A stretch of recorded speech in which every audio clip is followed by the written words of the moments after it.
Marcia Reese is a #1 best-selling author, successful entrepreneur, and an innovator. In 2018, she founded Stay Well Copper, focusing on efficient, affordable ways to help people just like you stay germ-free without using chemicals. So interesting. Marcia, thank you for coming on and sharing your story. Thank you so much for having me, Andrea. So you are a colorectal cancer survivor, correct? I am. So take us back to the beginning. When did this all start for you, and did you have symptoms? What was going on at the time? I'm going to tell you a story about miracles happening. I lived in Chicago from 1999 until 2007, and I was in great health. I didn't even have a primary care doctor because I was in great health.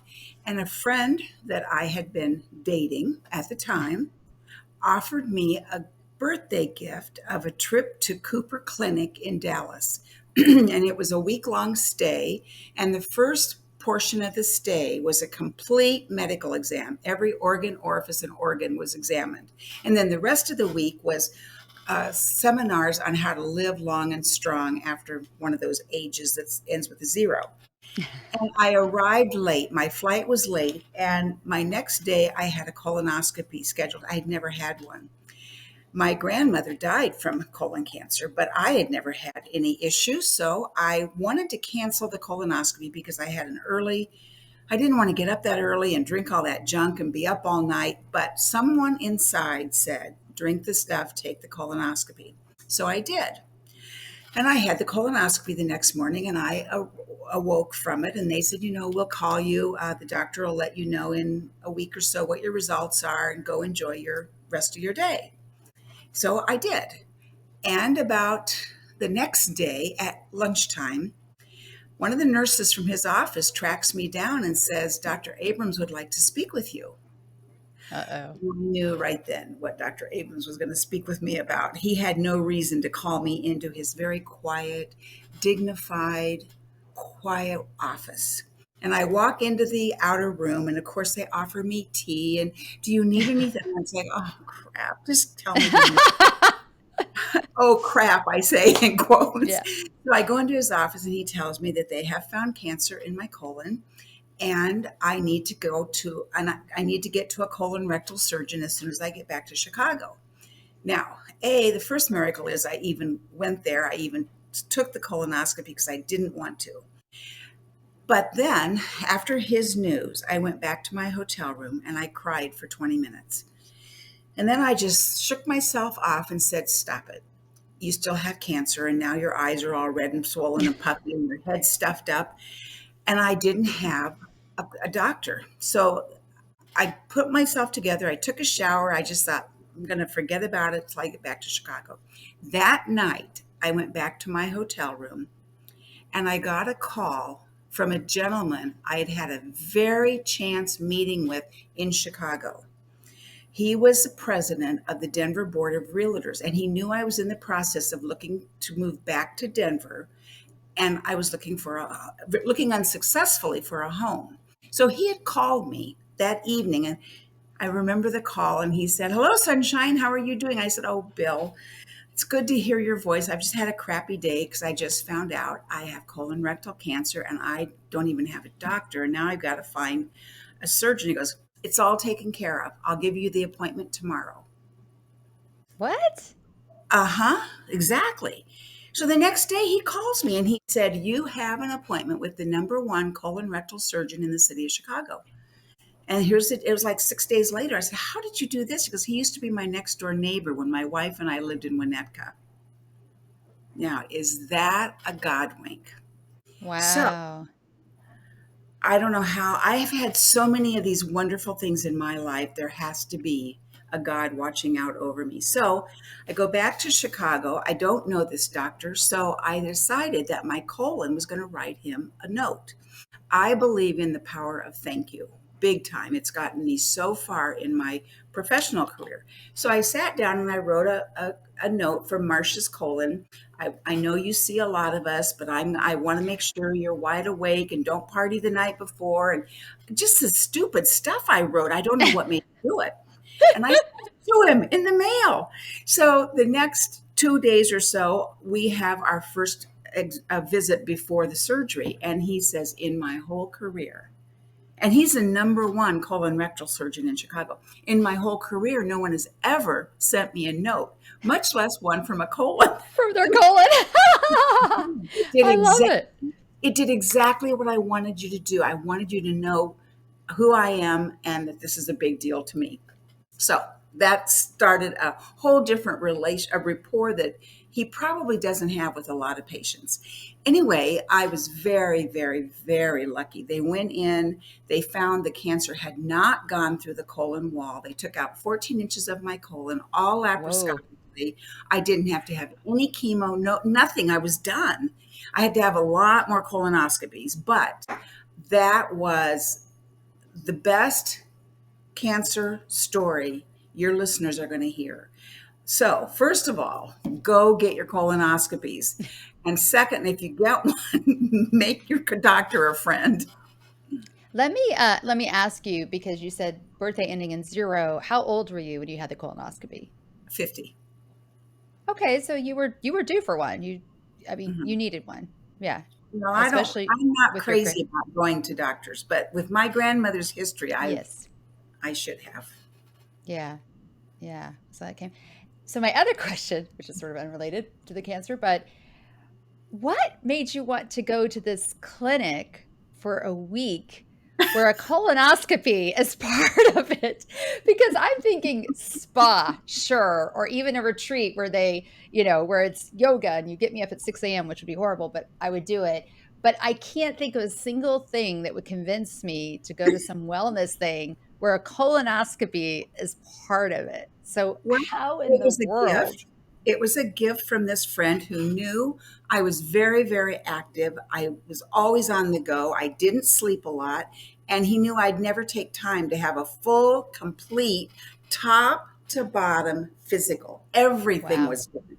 And it was the most incredible gift anyone's ever given me because you're right. I would have never, I'll go get my manicure, I'll go get my pedicure, I'll have my massage. I'll do all that, but a colonoscopy? Oh, thank you, sir. But that was my gift for my birthday that year. Wow.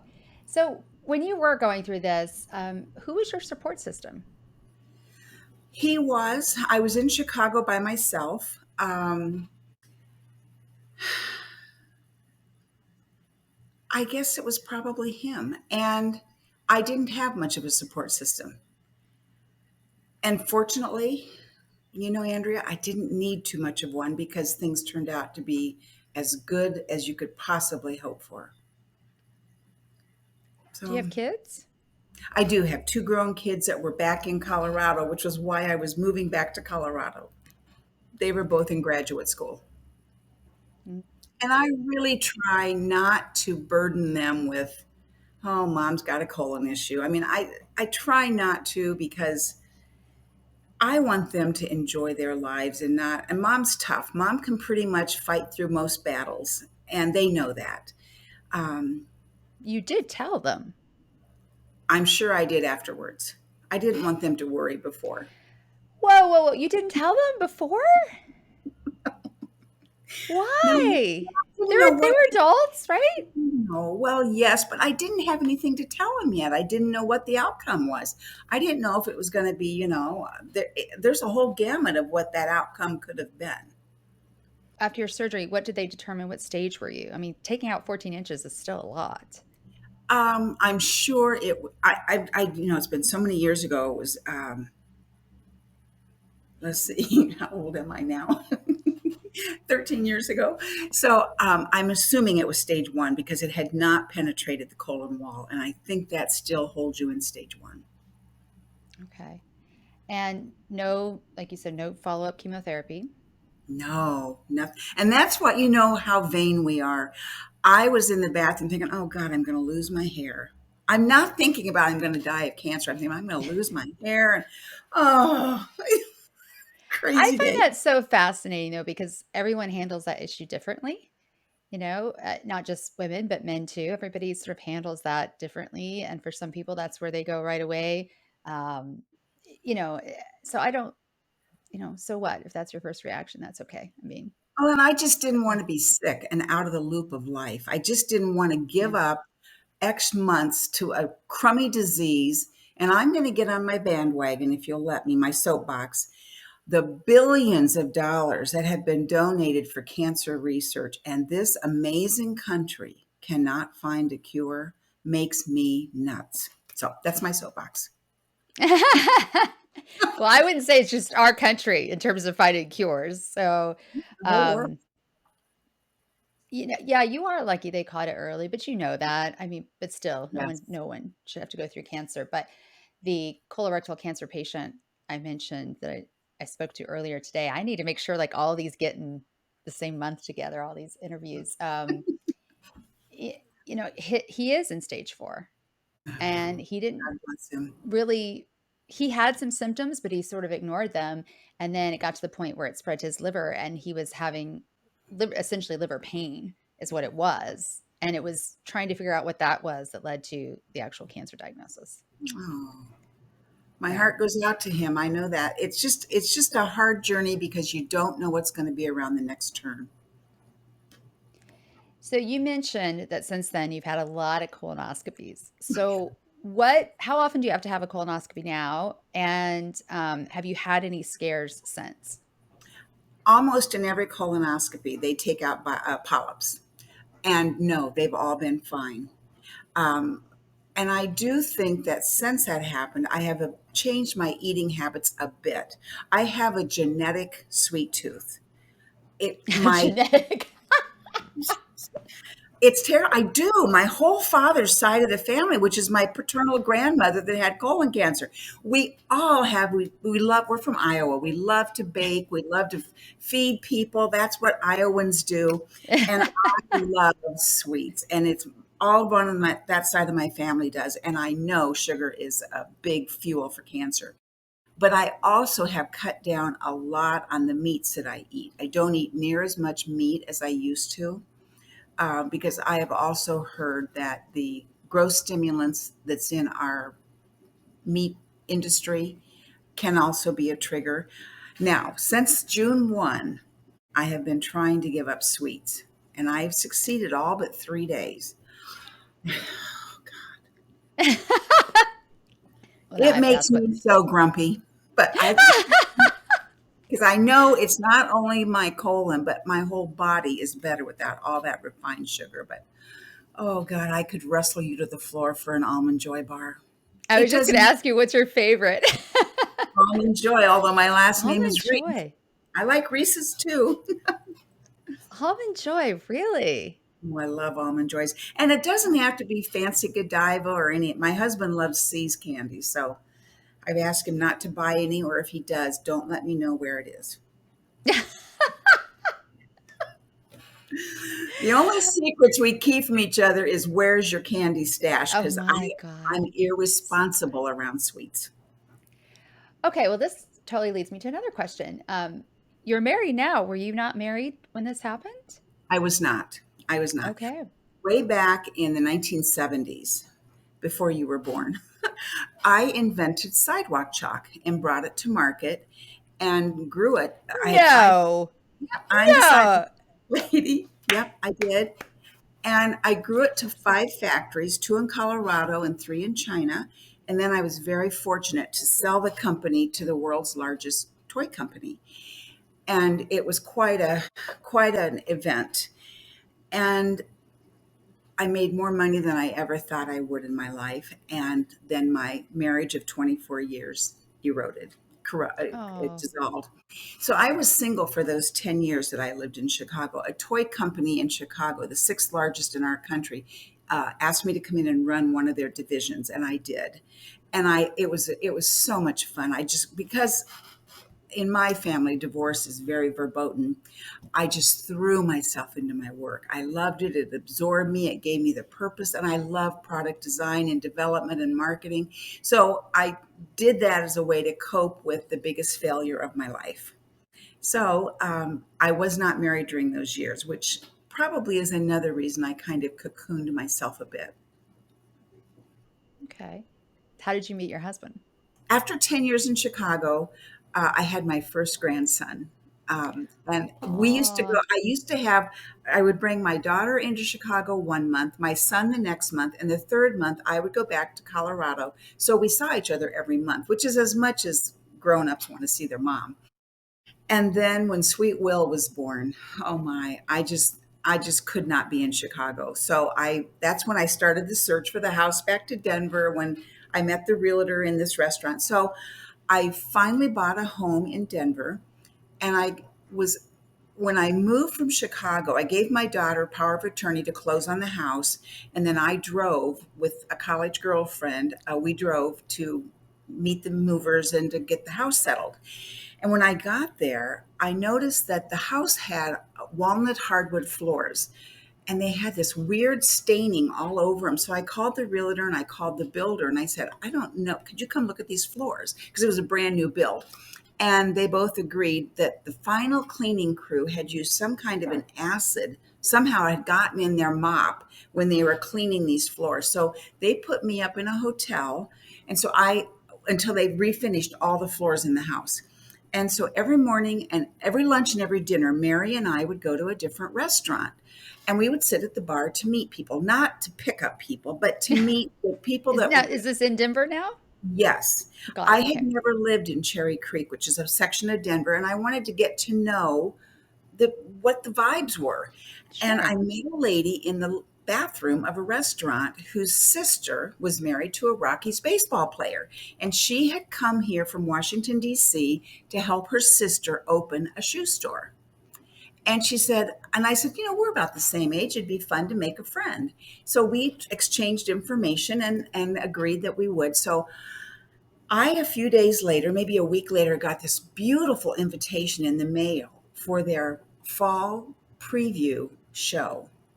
So I thought, well, I'll go and I'll meet my new neighbors. So I go up there in Friday afternoon Talbots, and I walk in, and here's all these size zero, size two, Cherry Creek women with enormous breasts, big lip. I mean, I'm like, oh my God, So it's here's the LA essentially. It's oh my LA. God, the big Iowa farm girl and all the little tricked out princesses in Cherry Creek. And I'm like, where do I fit here? And I just shook my head. And I did meet one lady whose only child had been killed in a medical malpractice. And she was telling me this unbelievable story. And out of the corner of my eye, I see these two impeccably dressed, well, one impeccably dressed, two men walk in, one impeccably dressed. And in Denver, you can do a multi-billion-dollar deal in blue jeans and t-shirt. I mean, it's so casual. And it was very unusual to see this impeccable, and it just blanched through my mind. What are they doing at a women's shoe store? And then I went back to listening to this story. And it wasn't, they were serving hors d'oeuvres and champagne in those little throwaway plastic champagne cups. And it was maybe a few minutes later, I get tapped on the shoulder, and this very handsome man that I was referring to hands me a Lalique crystal glass full of Taittinger champagne and says, a beautiful lady should never drink champagne out of a plastic glass. Ooh, smooth. I said, well, I agree. Thank you. And so we start talking about the only thing I knew how to talk about, and that's my businesses and his. And he said, I've just opened a French restaurant next door. I'd like to invite you to come in. He was there pimping his restaurant to all these women with his bar manager. His bar manager said, there's all these women at the shoe store next door. We ought to go over and because they were just opening this fabulous restaurant. And I said, I saw the sign, French is my favorite cuisine. I will come over. So that's how we met. And the story gets crazier from there. Because I Oh, was that's done with awesome. it. I had a full dating career in Chicago. I was done. I dated 59 men in 10 years. That's awesome. That's awesome. I was done. I I think it's very cliche, but it definitely has been my experience. It's when you're not looking. Exactly. It's when you're not looking, you're not trying, you don't Exactly. care. Yeah, I was it's done. Yeah. And that was 15 very, very happy years ago. How long have you guys been married now? We got married in 2010, Oh, wow. 12 years. but we met 15 years ago. Okay. I was very Very. I was very cautious, so we dated for a few years. I really didn't want to get remarried, but he's very traditional and he very much did. So Well, Marcia, let me ask you this. We'll go back to your cancer journey. I know that you did not have as many treatments as many people have, but you still had cancer and it still came as a surprise. What is one thing you wish you had known at the very beginning when you first got that news? um, in the very beginning, in the first hours, the anxiety of not knowing what I was facing. I didn't know a lot about cancer, and certainly I didn't even have a primary care physician, and I hadn't a clue where I was going to start the journey. So I think just the anxiety of all the uncertainty. Okay. And if you could only do one thing to improve healthcare in the US, what would it be and why?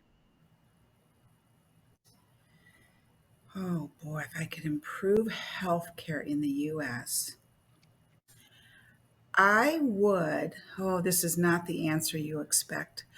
I would encourage people to become more of their own advocate and to realize that doctors don't always have the answers. And sometimes we need to go back to more simpler, more holistic, more naturopathic type of cures. Um, Not everything is cured with a pill, and one pill causes another pill not to work. I'm not a big fan of pharmacological medicine. But I'm very, other than, I really do have, for my age, I have the energy of a 15-year-old. I feel 23 inside. All the parts that I have are original and they work. And that's a blessing. It's a lot more than I could say, I have to tell you. I have so many girlfriends who have had new knees, new hips, new ankles. I'm like, I got all the old stuff and it still works. So I'm thrilled and blessed, and I never lose sight of that blessing. Are you ready for the Thriver rapid fire questions? Yes. All right, here we go. Beach, desert, or mountains? 1000% the beach. I'm the most creative around water. It lights me up. Me too. Me too. Beach Boys, Beatles, or Rolling Stones? Beach Boys, What is one word that best describes you? tenacious.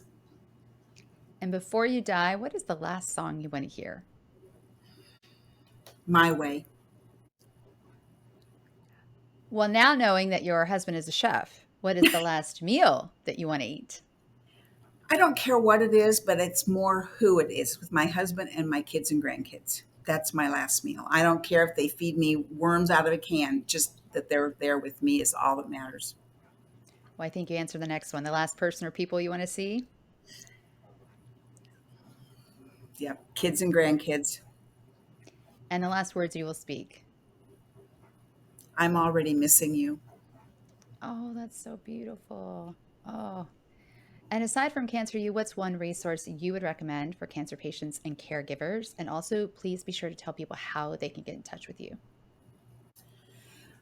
I would say we are so blessed today to have a plethora of information at our fingertips. So I would definitely get very familiar with Google, and then you've got to weed through the good, the bad, and the ugly. But I think that the resource that I would tell people not to ever overlook is learn as much as you can. If you've got something that doesn't seem right, learn about what you think you need to talk to your doctor about before you go in blindly.